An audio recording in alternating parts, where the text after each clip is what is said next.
everyone, and welcome to 4KB Shorts Let's Play of The Dark Eye, a 1996 sort of a point-and-click adventure game. It's more like a slide-and-click, point-and-click adventure game from 1996 with a few unique features.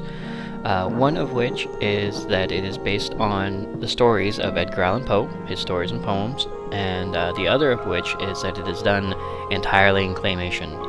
Two very awesome things, and I've been wanting to share this with people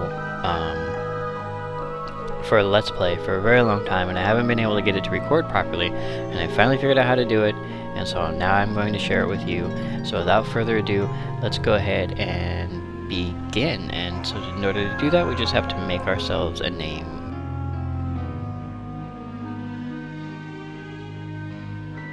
And there it is, 4KB Short, that's me, and let's begin with a little rose here.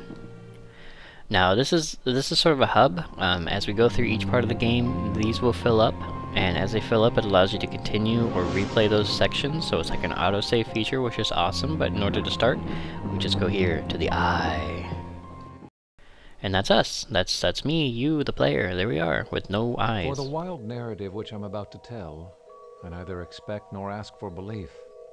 It would be mad to expect such a thing, in a case where my own senses reject their evidence. Yet I'm not mad, and I surely do not dream. Surely we do not. Now we just go ahead and click on our face to continue. Now this is actually a very small screen. It's only about 320 by 240, so there's really not a lot to look at. It will be magnified for the video. You're welcome. But for me it's a very small screen, so if I look like I'm hunting and pecking for things, it's because I can barely see what I'm looking at. It's very, very tiny, but whenever the hand glows, that's what I'm going to go for. So let's go ahead and hit the knocker and see who's inside. Hello? Where are you, Lurch? I suppose you're the young master Mr. Aldwych waits for. That I am. Go ahead on in. Well, thank you. Now, we can explore a little bit if we wanted to, but I already know where we need to go, and so to save time, we're just going to go right on in and talk to our uncle, I think. There you are. You haven't just come, but it's exceedingly dangerous to traverse the coast this time of day. Normally I'd agree with you, old man, but if you looked out your windows recently, it's blue sky and it's perfect weather. I'm so glad you came. I find that the pleasant company of my relations calms my nerves. And you're sitting alone in a room with an easel. Okay. Ooh, free stuff. Let's jack it. Careful. I use a special thinner. The fumes can do all sort of damage to you. A painter I knew fairly went mad from it. Looks like ordinary paint thinner to me. Poor soul. He scratched out his own eyes in a fit of frenzy. His own eyes! Really? His own eyes? Just watch that you keep the windows open. Okay. It's a pastime of mine.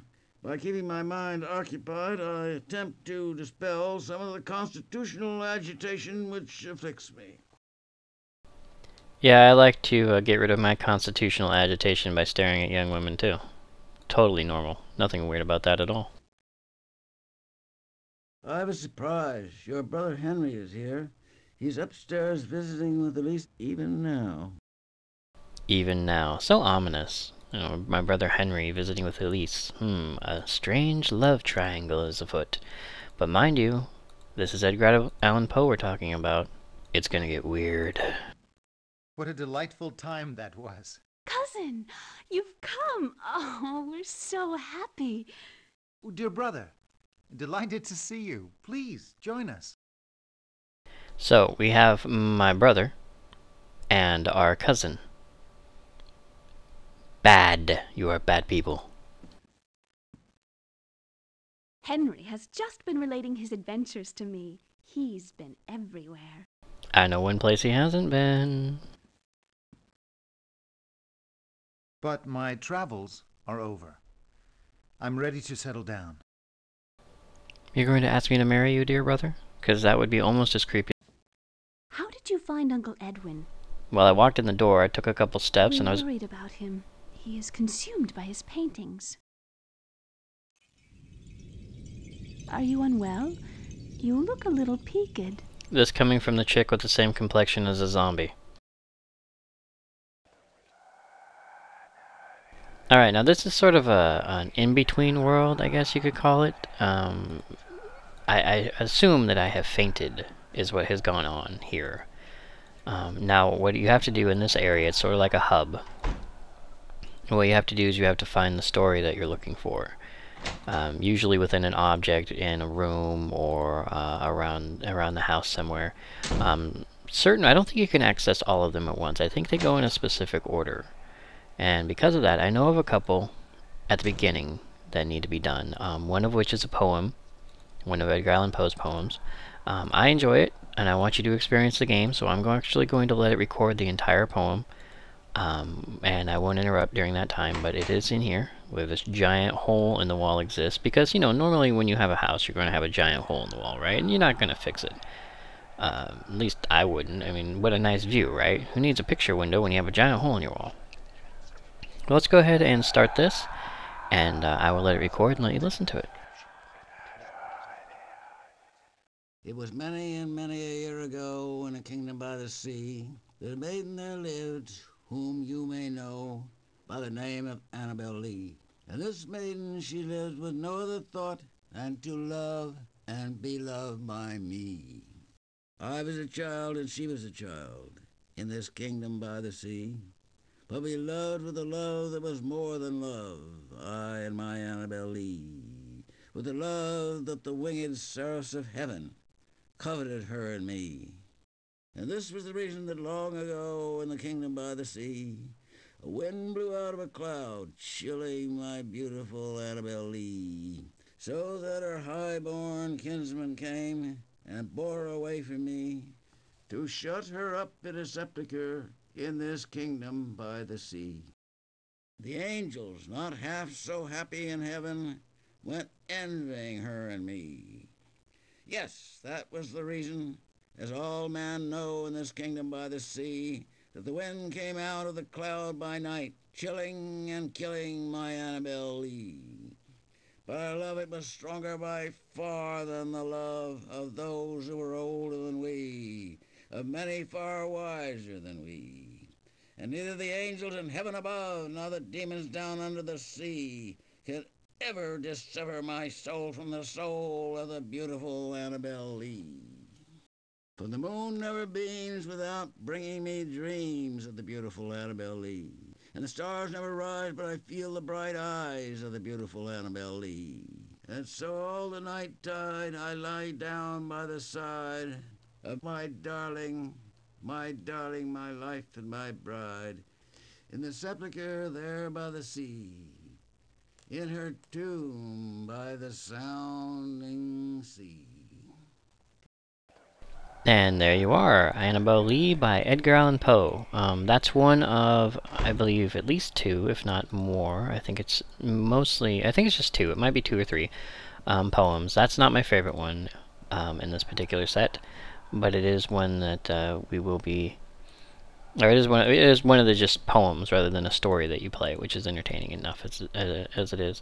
Now, what I'm looking for is from Annabel Lee. What I'm looking for is as I said, there are objects throughout that you interact with. Now, I know where one is right now because when I was doing a test earlier, I found it again. Since I know where it is, I'm just going to go straight to it, and that way we can just continue with the story, and we don't have to worry about anything weird going on. I want to see if there's a second one. Oh, excellent, there is. Okay, so both the objects that we need are in here, and in order to interact, what you do is you just go back and forth a little bit.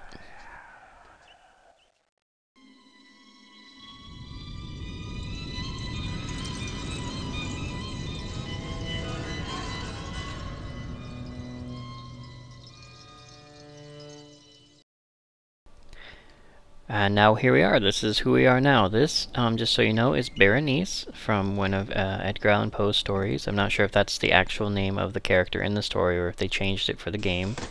I have read Poe, but it's been quite some time. And what we do is we just go through and we interact with our objects and we hear a little bit of the story. And without further ado,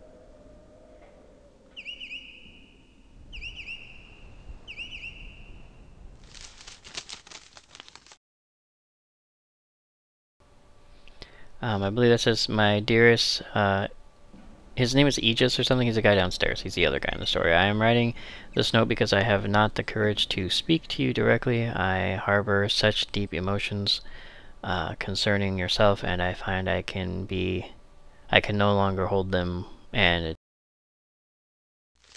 so that means that she got all nervous and threw it away. Just so you know, once again, just like before with my brother Henry and our cousin Elise, these two are related. Yes, it's one of those weird Poe stories again. Now what I have to do is I have to go around the room, and I have to find objects and things. I don't know if I can leave the room. I may be able to or not, but let's see what we can find here. And this is going to explain, each item will explain a little bit about the story right now and about the person that we're playing.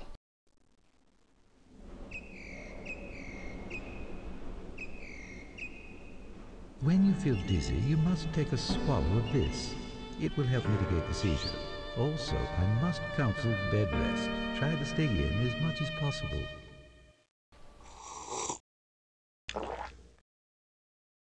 I must have been feeling dizzy. To Helen, and it's a nice poem. I am not going to read it because, like I said, this is a very, very, very tiny screen, and I can barely see it. But this is one of Poe's, you know, E. Poe. This is another one of Poe's poems here. Oh, and here we go, the flower.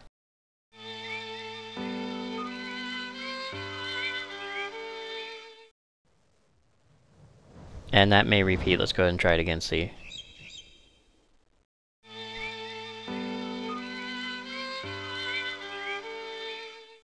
Okay, sometimes you get different things each time you select it. Sometimes you get the same thing. And we'll just go to the letter. And Dear Emily, and your loving friend. I'm not going to read this. I will let you read this. Feel free to pause the video if you'd like to read it. But now we have to finish writing it. And that's, we just sign down here.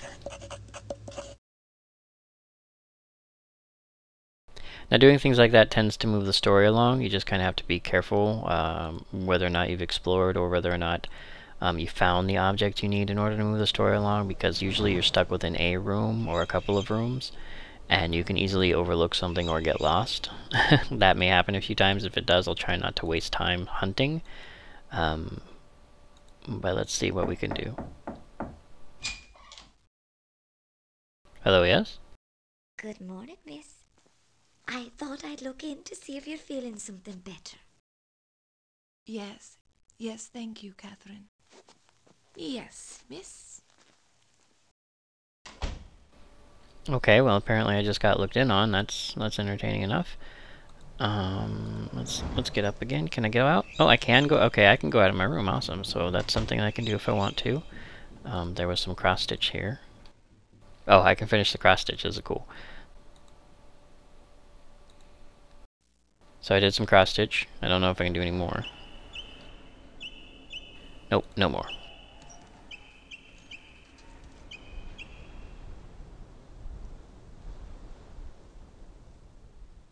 Alright, it looks like we're done in here, unless there's something in the fireplace that I need to check out, which it doesn't look like there is, so let's head outside.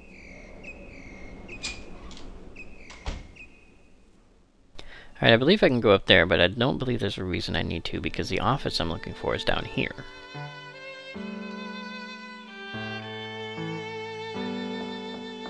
Yes. So polite. Cousin, you never leave this room. Come for a stroll.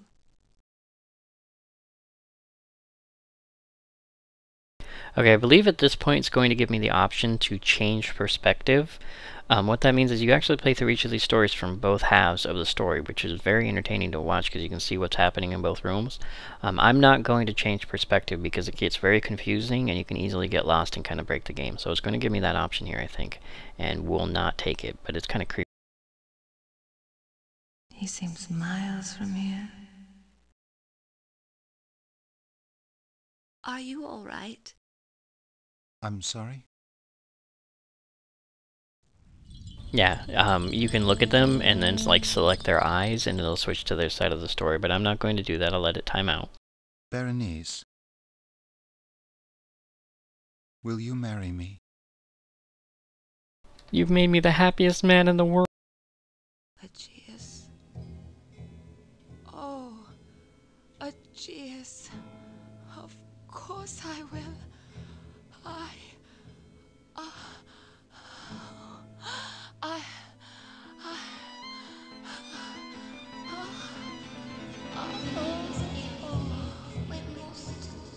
Fetch the doctor. Find her medicine. Severe attack. Call and rest.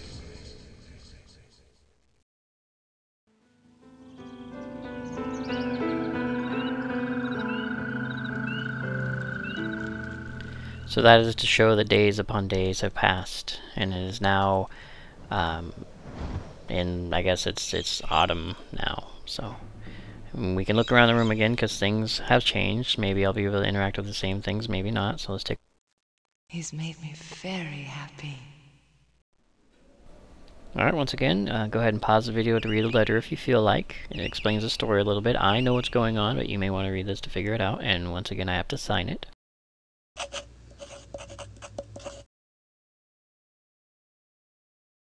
I hope he hasn't asked me out of pity. Haha, I pity you. It looks like I don't need my medicine, and I can't look at anything on the desk anymore, so we're all done here. So let's go over to our table and see what's up. No, certainly not. My flower has grown old. Alright, once again, just looking around the room, seeing what's up. Oh, a treasure chest. Aegeus will look very handsome. Okay, in a dress? Berenice, my dear Berenice. I'm guessing this... He's made me very happy. Okay, I'm not entirely sure what that's about, but I'm pretty sure that's like a hand-me-down wedding dress, and that was her mum.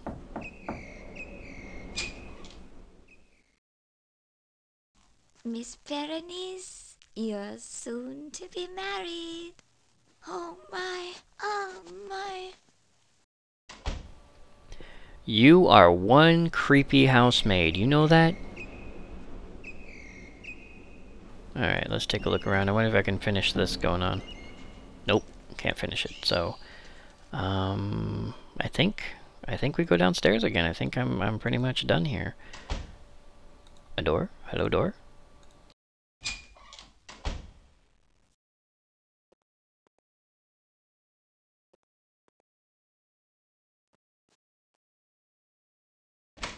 Ah, here we go. I have to pause on each screen because she'll begin to say something, and if I switch to the next screen and she's speaking, it will kind of fade out the audio and we might miss something. So I'm going to kind of pause a little bit on each of these screens to make sure I don't miss any important words. He's so distant. I hope he's all right. Looks a little twitchy from here.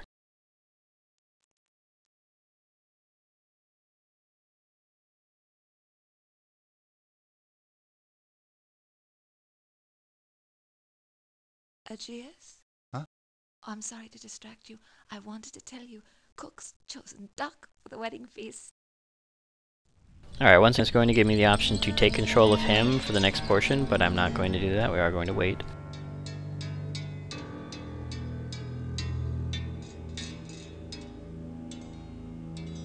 Yeah, he's very creepy, very twitchy. Aegeus? Darling? Oh, you're occupied. I'll return at a better time. Because you're freaking me out, man. Aegeus doesn't look well at all. Things are getting kind of wibbly. Perhaps I should get the doctor. I'm thinking I'm having one of my fits. I'm not well either. Yeah, but mine's a different kind of not well. Mine's a too much laudanum not well. Get my medicine. Yeah, I'm having withdrawals. By the way, laudanum, if anyone doesn't know, is an opiate derivative and was used for everything from toothaches to the common cold. And yes, it was. My medicine. Must reach medicine.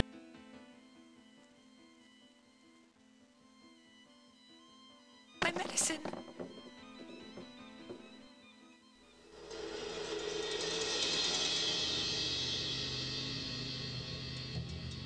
Too late. What's to be done?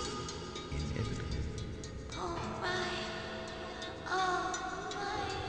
I'm sorry. She's gone.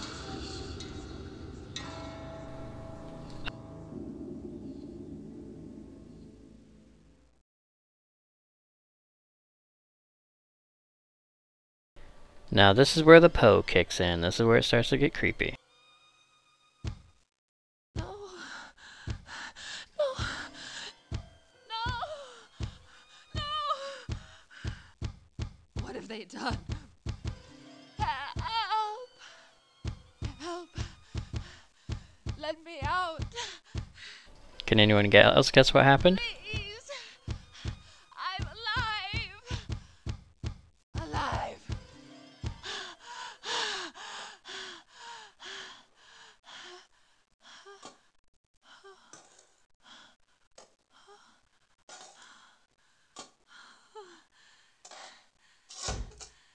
Thank God.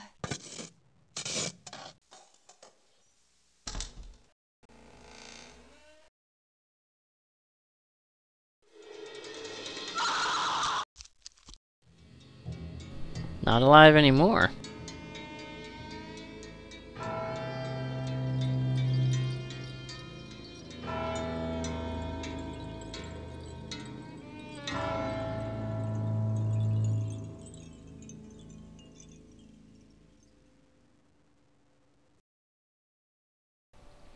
Okay, now if this takes a little bit to get back to the regular, or if a scene seems to be taking too long, It must have been a dream. A dream dark and disturbing, a haunting dream. I was glad to find myself back in Edwin's silent home. Ah, good. As I was saying, if for whatever reason it seems like the video has paused or isn't going anywhere, it is because this is loading from QuickTime files, and because of that, sometimes it will hold for a minute. So if it does pause like that, I do apologize for the wait. But that was the first half, or the first part, of that particular story. More stuff to look at for us. Oh, and a letter to read. Alright, once again, cannot see what this thing says, but you're welcome to read it, and go ahead and pause and read it, and then we'll continue.